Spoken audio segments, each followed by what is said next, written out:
Straw Hut Media. We've had people walk out of the theater, once the trailer's played. We've had people say things online, and there's going to be some backlash, but we're asking people to have an open mind and just at least give it a chance, because the evidence in there is very compelling. Imagine the intrigue of discovering that one of America's most revered presidents, Abraham Lincoln, had intimate relationships with men, relationships that history books rarely, if ever, mention. This revelation not only changes how we see him, but also raises the question, why has this significant part of his story been left out?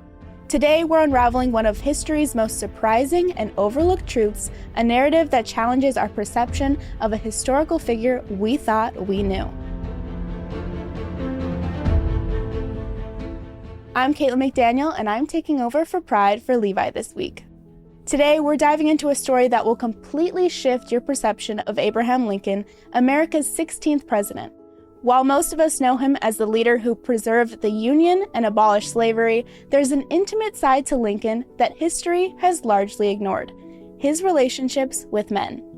We're here to explore Lover of Men, a groundbreaking documentary that unearths Lincoln's romantic life in a way that has never been done before.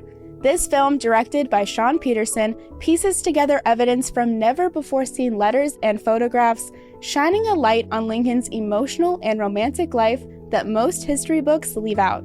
It's a perspective that challenges our preconceived notions and invites us to reconsider our understanding of history. Today, we're joined by Sean Peterson himself, alongside two renowned scholars, John Stauffer from Harvard University and Tom Balsersky from Occidental College. Their expertise bring crucial insights into the historical context behind Lincoln's relationships and how Lover of Men reframes the way we think about sexuality in the 19th century. More than just a biography, this film tackles broader questions about human sexual fluidity, the cultural differences between Lincoln's time and our own, and the historical roots of American intolerance. Whether you're a history enthusiast or simply intrigued by untold stories, this episode will not only challenge the way you think about Lincoln, but also the hidden stories of those we consider untouchable figures in American history. It will make you question the narratives we've been taught and encourage you to seek out the untold stories that can reshape our understanding of history. So, buckle up for a thought-provoking conversation about the personal side of one of our nation's most consequential leaders and why the story of his intimate relationships has been buried for so long.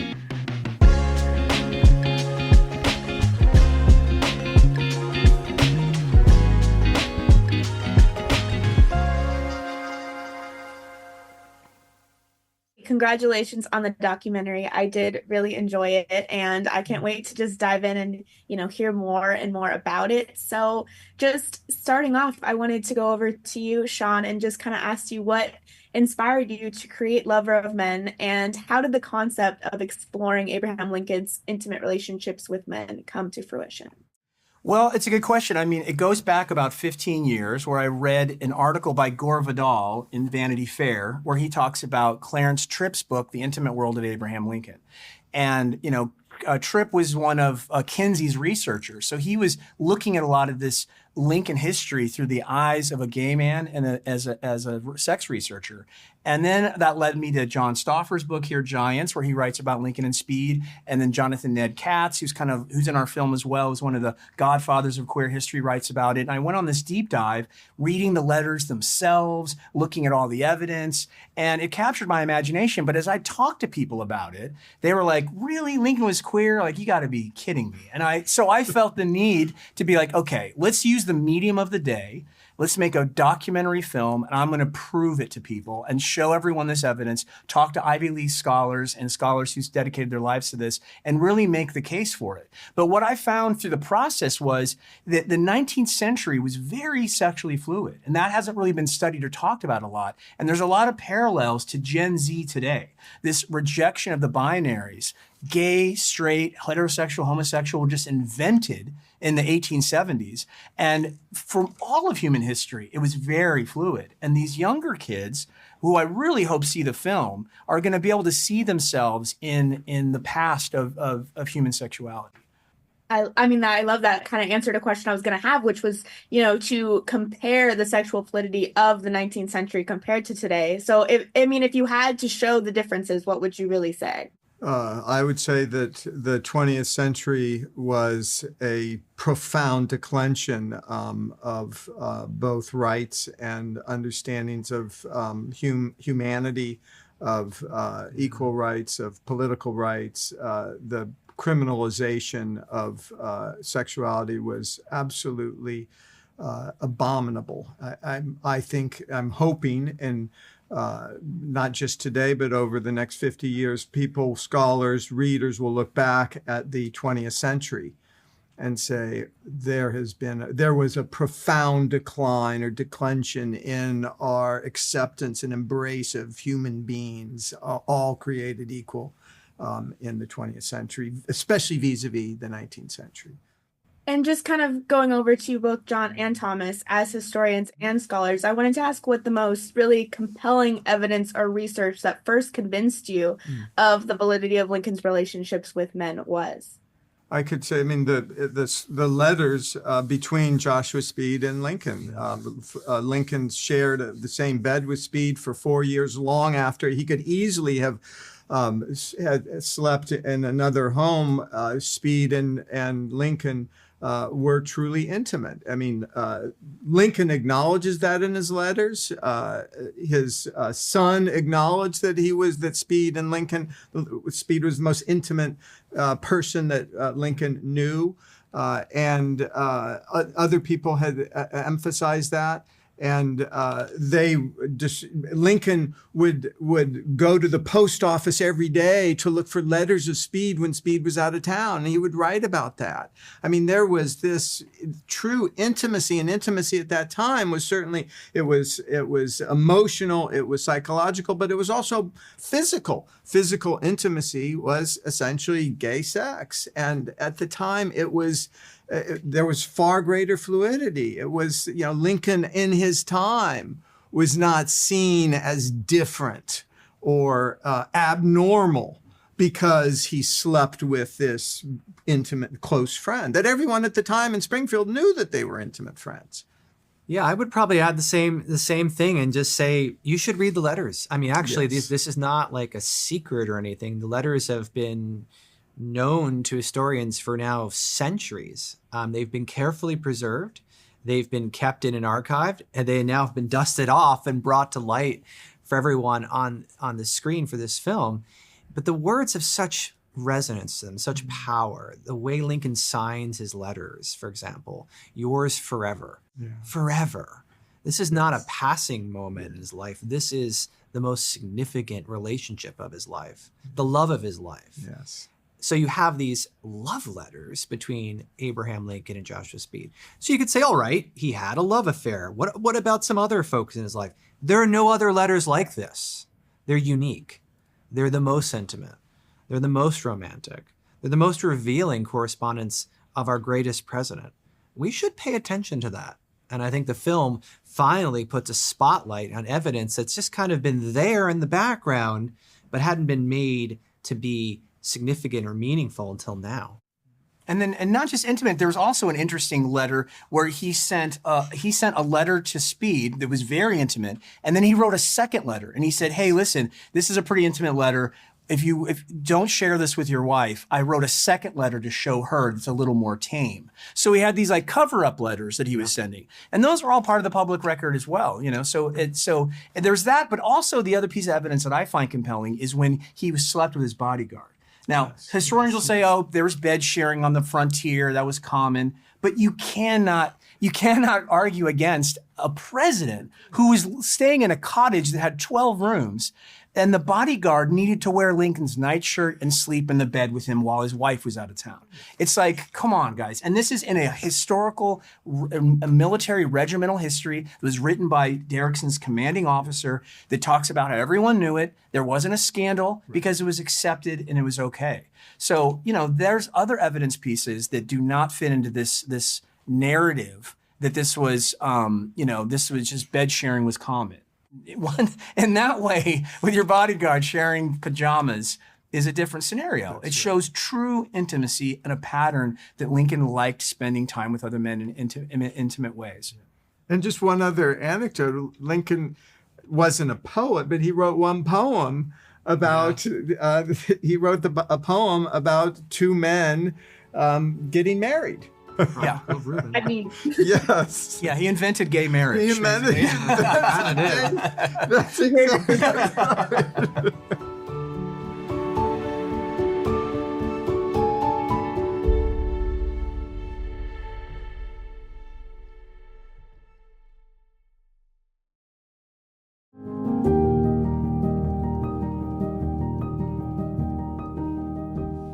I love it. I love the passion behind it and how it's really just like people keep arguing, that this is not true. There's other ways to look at it, but it's right there. You're just showing it and bringing it to everyone. I did want to ask you, Sean, I mean, given the potential controversy surrounding the topic, how do you anticipate the public will react to the documentary, and how do you hope it will influence discussions about historical figures and sexuality?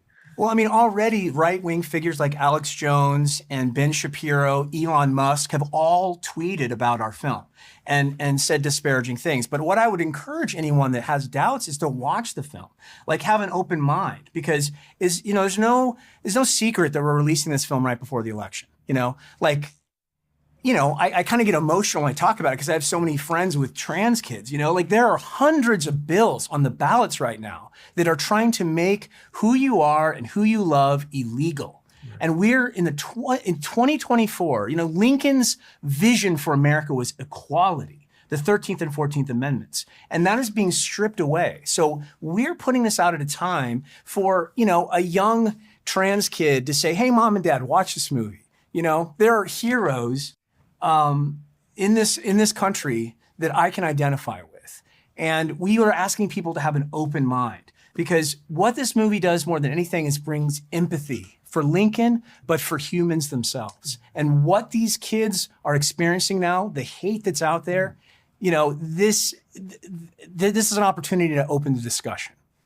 Absolutely. And I did want to ask, I mean, going over to you, Thomas, how do you think this documentary will change the traditional narratives of American history in textbooks, particularly regarding how we view prominent figures like Abraham Lincoln? Well, it should sell a few more textbooks if people were honest about it. I mean, this is interesting.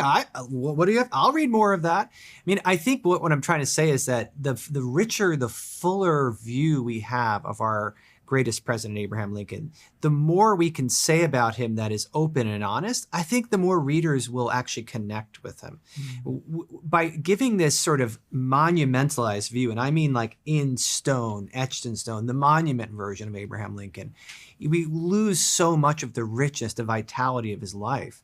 And this idea that Lincoln's love of men was a foundational part of his life, that's something to be celebrated, not dismissed, not to be sort of hidden or to make it seem like it would bring him down. I mean, that's why I think this has to be a part of American history going forward, because our whole society is changing right alongside these same interpretations. And it's no longer acceptable now to dismiss queer history as a part of American history, because queer history is American history. Period. Couldn't have said it better. Sean, just going over to you, I wanted to ask, during the documentary creation process, was there any challenges or obstacles you faced, especially regarding sourcing materials? I mean, it sounds like there was a lot, but were there any challenges? Well, I mean, it was just tenacity, honestly, like that the materials are out there. I mean, look, a lot of these documents have been written, transcribed, but I wanted the actual physical documents to see the actual handwriting. So that took some digging for sure. But I think it was what I found comforting is that scholars like these were so open to participating in the film. And this is an independent film. This is all done with heart and, and on a budget, but just the encouragement and the openness I got from scholars from Columbia and Brown and Harvard and, and Rutgers, people were so happy to participate in the film because they want this story out there. So that was, a particularly warm embrace of the film itself. But, any project you take on is a lot of work and it's a hard thing to do. But thankfully, the producers have been so dedicated for us to get the film out there and wanting as many people to see it as possible, that's, it just, sometimes you just gotta just put your heart into it. Absolutely. And going over to you, Thomas and John, just kind of asking, was there any real takeaway from the documentary process that really left an impact on you that you didn't have before in your research? One, just as a scholar, and I write on photography and art, the film is a beautiful, beautiful film. And I, as a teacher, and as a reader, I pay close attention to narrative momentums, that any story becomes a better story when there is a powerful momentum that forces the reader, the viewer, to stay on board and help move the narrative forward. And this film is brilliant at doing that. And there are a lot of films, let's face it, they stall out at certain points.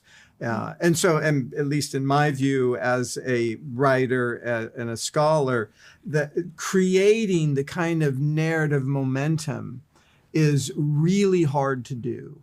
And this film does it brilliantly. Yeah, I mean, what can I say? But there's the power of the image. And what I think I would highlight for viewers who watch this film is just how powerful the images are. How, the viewer, the people taking photographs in the 19th century, they looked right at the camera. They were unapologetic, they were unafraid, and we need to look back.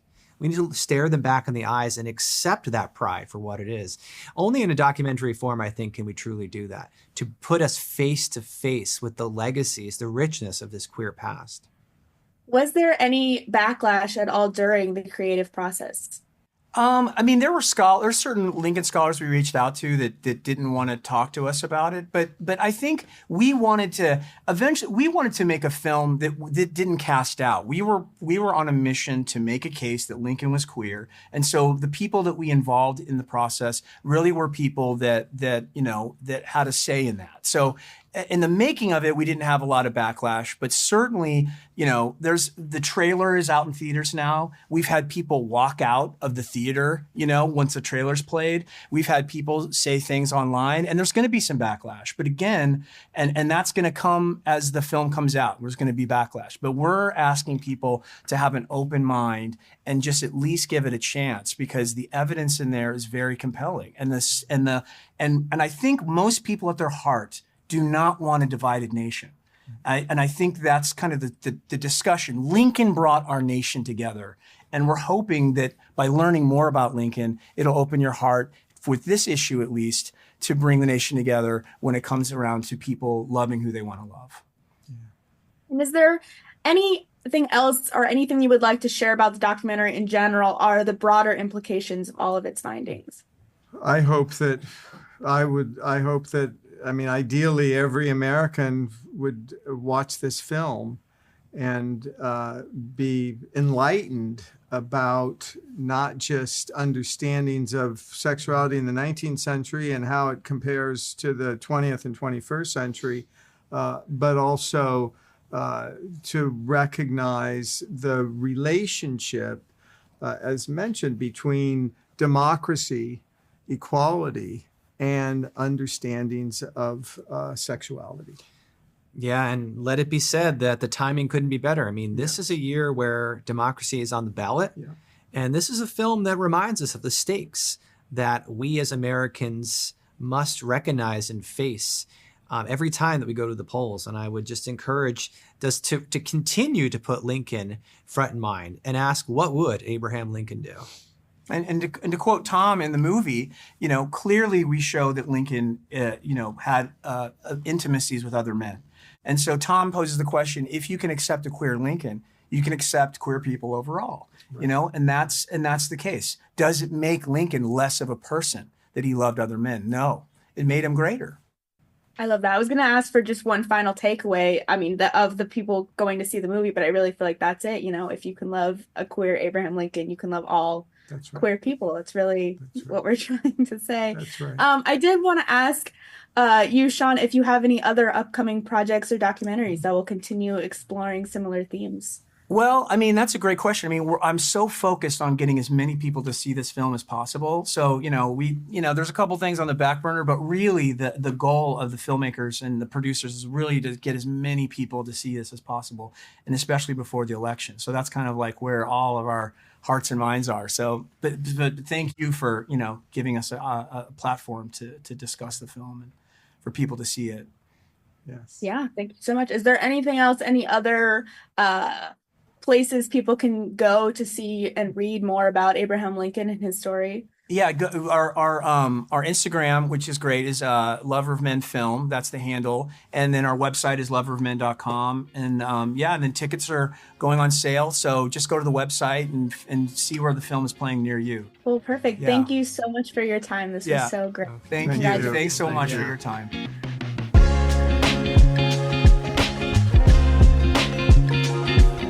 Pride is a production of Straw Hut Media. If you like the show, please leave us a rating and a review on Apple Podcasts, Spotify, or wherever you listen to podcasts. Then, follow us on TikTok, Instagram, Facebook, the app formerly known as Twitter, and Snapchat @Pride, and tune in weekly for more episodes. Be sure to share this episode with your friends and subscribe for more stories from amazing queer people. If you'd like to connect with me, you can follow me everywhere @Levi Chambers. Pride is produced by me, Levi Chambers, Maggie Bowles, Ryan Tillotson, and Brandon Marlowe, and edited by Daniel Ferreira.